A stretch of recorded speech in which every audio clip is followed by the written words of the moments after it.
Welcome to the Fourth and Long Fantasy Football Show with Corey and Justin. Here they are, the Fourth and Long Fantasy Brothers. Welcome to episode 32 and our kickoff episode to the second season of the Fourth and Long Fantasy Football Show. My name is Corey, and I am here with my actual brother, Justin. Hello, this is Justin. It's episode 32, and it's coming in fast. This is the free agency preview episode today. Before we get there, Justin, why don't you set the stage for our audience on what they can expect coming up over the next few months as we ramp up for the 2021 fantasy football season. So today we'll kick off our 2021 season with a free agency preview show. The new league year and free agency both kick off on March 17th, so we'll start there. We're then going to follow it up with a free agency recap show later this month, talk about where some of the big name free agents landed and their 2021 outlooks. Then it's NFL draft season. We're going to be releasing an NFL draft recap show in April, talking about all of the fantasy relevant rookies, their landing spots, and our expectations for those rookies in the 2021 season. And then we're going to pick back up with our weekly show format in late May, talk rankings, sleepers, busts, and more as we get you prepared for the fantasy football season. Now, Corey and I have been releasing short, independent film review episodes over the winter. We've been cutting up the film on some of our favorite players like Justin Herbert, Antonio Gibson, Cam Akers, and most recently we released a video on the Broncos' talented wide receiver duo, Courtland Sutton and Jerry Jeudy. If you haven't already, go out and subscribe to our YouTube channel, Fourth and Long Fantasy Football, to get notified when the next episode drops. Sounds good. I can echo that sentiment. And with that said, it's about that time. Let's get to it. On today's show, For today's show, it's the fantasy football free agency preview. Justin and I are going to dive into a few key free agents, discuss their 2020 season, their 2021 outlooks, the potential landing spots, and how those will impact their fantasy stock. We're going to speculate like crazy here as free agency approaches. Justin, let's get things started. You get us started. Is Aaron Jones the cream of the crop here for running backs in this free agency season? Yeah, I think so, Corey. This year, there's a number of running backs that are going to hit free agency, and it'll be interesting to see where they land. Guys like Chris Carson, James Conner, Todd Gurley, Lev Bell, Leonard Fournette are all slated to hit free agency come March 17th. And this free agency class is relatively deep for running backs, more so than in years past. And we may honestly see one or multiple of the guys I mentioned, not even on a team, come the beginning of the 2021 season. But I did want to start with the best of the bunch, the cream of the crop, and the highest profile running back to hit the free agency market this year. And that's running back Aaron Jones. Now, Jones is only 26 years old. He's in his prime right now, and he's coming off a 1,400-plus total yard, 10-plus touchdown season in 2020 where he made the Pro Bowl for the first time in his career. He's a great back, Corey. He really is. The guy can play on all three downs. He can catch the ball. He's elusive, and he has a nose for the end zone. All right. Yeah, I mean, that all sounds good with Jones. Is a return to Green Bay possible, Justin? Now, is it possible the Packers try to work out a long-term deal with Jones to bring him back? Sure, definitely possible. But they did invest a day 2 pick in running back A.J. Dillon in 2020, and they're expecting to bring back Jamal Williams to create a dynamic 1-2 punch in that backfield. I'm not sure that they'll be able to afford Jones, to be honest with you. I think Jones might outprice himself. They may decide to take that money that could go to Jones and instead invest it in other positions, like finding a viable number 2 wide receiver to pair with Devontae Adams. All right. So, Justin, we don't really know what these teams are thinking and what they're going to end up doing, but let's just say that Aaron Jones moves on. What's the ideal landing spot for him? What are you looking for in a great Aaron Jones situation? Yeah, so if Jones doesn't end up with the Packers, and hear me out here, Corey, my ideal landing spot for him is actually the Los Angeles Chargers.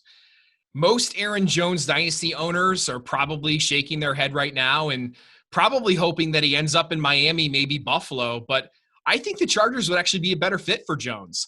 The Chargers are top 10 in cap space, and I think it's pretty clear that Austin Eckler isn't a workhorse NFL back. That's not a knock on his skill at all because he's a talented running back. But I think Eckler is much better suited as a do-it-all, Danny Woodhead-esque back who gets 10 to 12 touches a game in space to create on his own.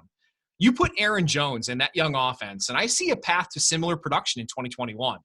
Jones has proven that he can be an RB1 without needing a 300-plus touch workload. And if you give Aaron Jones 12 to 15 rushing attempts, 3 to 5 catches a game on a high-powered offense with an up-and-coming second-year quarterback in Justin Herbert, I see RB1 production for years to come. All right. I don't hate what I'm hearing there, but Justin, running backs in their second deal can often be a landmine waiting to happen coming off that rookie deal. So do you subscribe to that philosophy? And if you do, what breaks Jones away from that category? You know, Corey, it's so funny because a lot of NFL teams these days are subscribing to that exact method, right? They're addressing the running back need in the collegiate level during the NFL draft. During the 2020 NFL offseason, we had a number of second contract backs come up. Players like Dalvin Cook, players like Alvin Kamara, Christian McCaffrey, Joe Mixon, all of them got deals. And, you know, Dalvin Cook and Alvin Kamara performed pretty darn well last year. You know, McCaffrey and Mixon, unfortunately, both got injured. But I don't know, man. I think the way the NFL team's moving, the way that general managers are moving, it certainly doesn't favor the idea of paying a running back in their second contract, and Jones does fit that mold. I guess we'll have to wait and see, man. Yeah, I don't know, man. I mean, you just gave a lot of examples, and you think over the past couple of years, Zeke Elliott, there's another one who, beginning of his second contract, it hasn't worked out, and sort of the jury's out on guys like Christian McCaffrey and other guy. I mean, Dalvin Cook, yes, I understand, but he also, you know, those guys got a deal an extra year early because they were threatening to hold out. So I don't know. I wonder. I'm worried. I don't know. I think it's depending on workload and landing spot. It could be different for Aaron Jones. The one thing I'm going to say in Aaron Jones's favor here is Aaron Jones was never that run into the ground back in Green Bay, was he? I mean, think about it. Like, he was always splitting the job, always. He never had the full load, to people's frustrations, many fantasy owners' frustrations, but he was not one of those guys that was getting a ridiculous level amount of usage. And that might be a good thing. So if there's going to be a guy that's going to break the mold of this running back after their, you know, rookie deal, Aaron Jones might be able to do it, honestly. Well, I mean, we can go on and on about this for a while. He's a talented back, without a doubt. I'm very, very interested in where he lands. But let's move on to wide receivers. In my mind, Justin, there are 3 or 4 key guys who may be on the move, and I want to focus on 2 of them. Both of them could easily become the alpha on their new team because they were in the past. And if they decide to go to a situation which allows for them to become the alpha, it could be intriguing. Let's start with Kenny Golladay. For all intents and purposes, he profiles as an alpha receiver, but he's struggled to stay on the field. Very similar to other top-tier wideouts in that he can be used in various places, but he's one of those go-get-it type of receivers. He's very dangerous, and tied to a big-arm QB, he can be a lot of fun. Then I also want to talk about who could arguably be the next guy up. Maybe he's a couple steps down, but he's JuJu Smitch-Schuster. Now, a year ago, if I told you this guy was available, teams would be willing to pay top dollar for this guy. Young, talented wideout coming off of a great season. But fast forward, and he's coming off a year where he arguably became the number 3 option on his own team. I was cautioning against JuJu a year ago, but in a good situation, I like what he could do for fantasy. So my question here is, Justin, if you have an ideal player location match with these 2 guys, Golladay and JuJu, who would it be and where do you have them landing? Get things started with JuJu, Justin. Where would you love to see him go? Yeah, I'd love to see JuJu in Las Vegas with the Raiders. Now, I do think JuJu could potentially end up back with Pittsburgh. He's come out and talked about how he's willing to take less money to go back to Pittsburgh, make another run at a title with Roethlisberger. You know, there's a lot of talk about some of these big name free agents taking potentially 1-year deals this year in anticipation that the salary cap next season spikes, right? They've had the COVID impact on the salary cap this year, but you know, I think that JuJu in Vegas could be a pretty good fit with Derek Carr and his history of throwing the ball close to the line of scrimmage. It would make for a really fun offense. Think about it, right? You've got, you know, Jacobs in the backfield. You've got JuJu working the short field passing routes. You've got Waller over the middle of the field and Ruggs deep, man. I like the prospects of that. Justin, how about JuJu in another offense that likes to go over the middle of the field, especially kind of close to the line of scrimmage? What about New England? I mean, this is a team that last year really, really suffered to just have a guy who could consistently catch the ball. But if they could have JuJu be a guy in New England who's just out there and at least he's going to catch the ball on a consistent basis. That could be really intriguing fantasy-wise. I think the days of Juju being a number one, wide receiver one, are long gone, but that would make him a really appealing wide receiver two, in my opinion. What do you think? Yeah, I like the idea of that. I think people forget how young Juju still is, right? I think he's only going to be 23 when the season starts this year.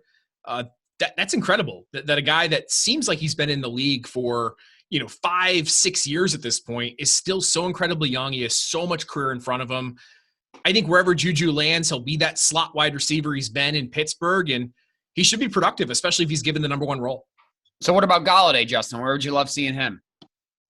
Yeah, so with Kenny Golladay, first off, I just want to go back and talk about the Lions, right? I mean, the Lions have something like 60% of their targets available now in their wide receiver room.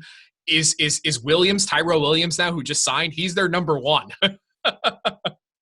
Crazy to think about. But anyways, I'm going to go with Golladay heading to the Washington football team. Now, reports last season were that the Washington football team had pursued Amari Cooper pretty extensively, and I think they need another playmaker to go with McLaurin. They have a ton of cap space, and I think it would work very well for Golladay. Washington will most likely be taking a quarterback in this year's draft or potentially investing in one of the free agent quarterbacks that's out there, whether it's Jameis, Trubisky, etc. And wouldn't it be great to give that young quarterback, if they do draft a quarterback here in the NFL draft, a duo like McLaurin and Golladay, with Gibson coming out of the backfield, with Logan Thomas at the tight end position? This could have the makings of a really dynamic young offense for the Washington football team. Okay, sure. I mean, you could go that way, or let's put him with a proven situation. I tell you what, if Deshaun Watson ends up staying in Houston, there is a big gap, a big hole of a wide receiver-less group other than Brandon Cooks, who these days profiles better as more of a secondary wide receiver option. He just can't do it all like he, might have been able to in the past. But I'm going to say Golladay in Houston with Deshaun Watson, that could be a whole lot of fun. I mean, that's a talented guy, a good go-get-you receiver with a guy who can really hawk the ball down the field. That's what I would love to see. I don't know if Watson stays in Houston, but if he does, Kenny Golladay and that kind of offense would definitely be a wide receiver one. I would want all the Golladay I could possibly get. Now, Justin, now that we've covered those two, are there any other under-the-radar wide receivers that you're looking at that you want to talk about before we move on? Yeah, I want to talk about wide receiver Curtis Samuel, who's only going to be 24 years old. He's an unrestricted free agent going into 2021. Samuel's shown the ability to be a playmaker in the NFL, both catching the ball and running jet sweeps out of the backfield. He's coming off a 1,000-plus total yard season, and he's shown improvements every year since he was drafted in the second round out of Ohio State in 2017. And that's with really shoddy quarterback play as of late from the Panthers. Now, Corey, this guy is G-O-O-D good, man. I think he has a prime 2014 Randall Cobb-esque season in his future. Now, could the Panthers bring this guy back in 2021?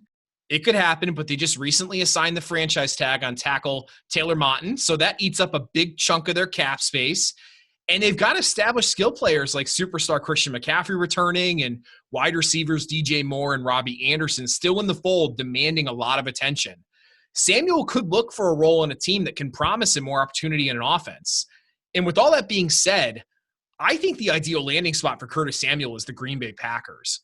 I talked earlier about the Packers. Now they should invest in a number 2 wide receiver to pair with Devontae Adams. And just imagine you put Curtis Samuel in the slot for an Aaron Rodgers run offense. And as I mentioned earlier, we could see a real true breakout from this young wideout in the Randall Cobb 2014 stratosphere.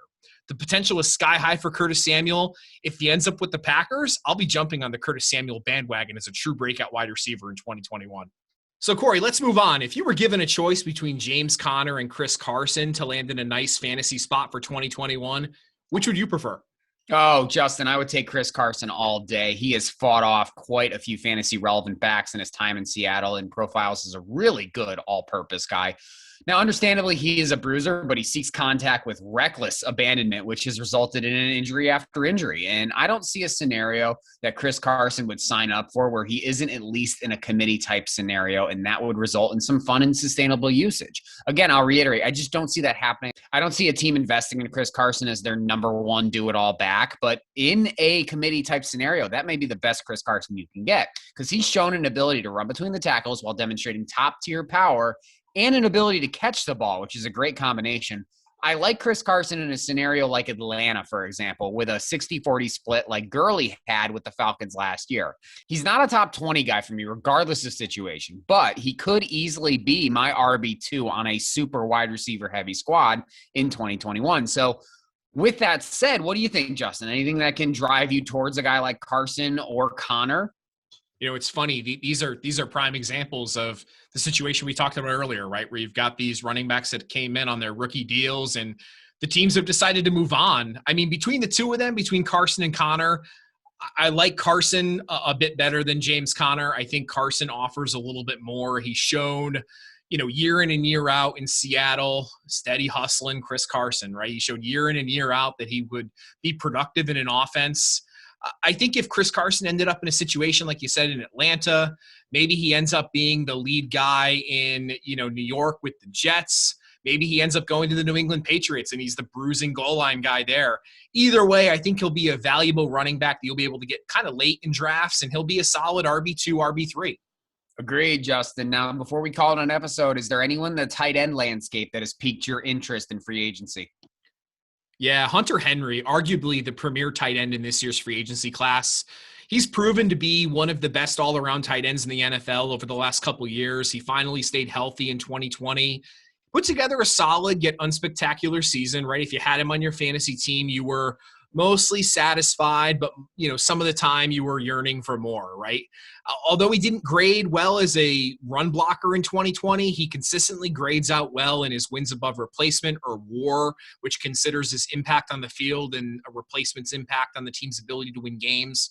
Now, he's not George Kittle, he's not Travis Kelce, but Hunter Henry is still only 26 years old, and he should demand a lot of attention in a position that lacks playmakers across the NFL. So what's his upside, Justin, and where does he need to land potentially to reach that upside? I've always been beating the drum for Hunter Henry, and I still think he has top 3 upside at the position. In the right offense, he could be a focal point. He's already come out and said that the state of the quarterback position is going to play a really big role in who he ends up with in 2021. He wants to play with a good quarterback, and for that reason, I don't necessarily see him signing with a team like the New York Jets, the New England Patriots, unless they make a splash. Recent reports have him linked to the Jaguars, and I think that's the ideal landing spot for this young tight end. The Jags have the most cap space in the NFL heading into free agency, and the failed experiment on tight end Tyler Eifert is no more. Jaguars are really looking for playmakers here, and they're certainly in need of some. And I think Hunter Henry could step right in and be a focal point of this offense, who intends to pick college phenom Trevor Lawrence at number 1 next month at the NFL draft. You give that rookie quarterback a safety blanket like Henry, and it could be just what he needs to develop at the pro level. Now, the ability to grow with a quarterback of Lawrence's stature and be all but guaranteed either the 1A or 1B role on an offense would seem desirable, and I think offers Hunter Henry the ability to meet or even exceed his early career upside. Now, wherever he signs, he should still be picked in the top 10 of fantasy tight ends come draft season later this summer. All right, Justin. Well, there we go. That's the 2021 fantasy football season kickoff right there. It started things off for us. Remember to subscribe and hit the bell, download, follow, like, comment, whatever else you have to do to show some support to the show. I'm Corey. And I'm Justin. And this has been the 4th and Long Fantasy Football Show. We'll see you again in a couple weeks. Royalty-free music courtesy of Ben Sound. The views and opinions expressed on today's episode are that of the 4th and Long Fantasy Football Show. Remember to like and subscribe.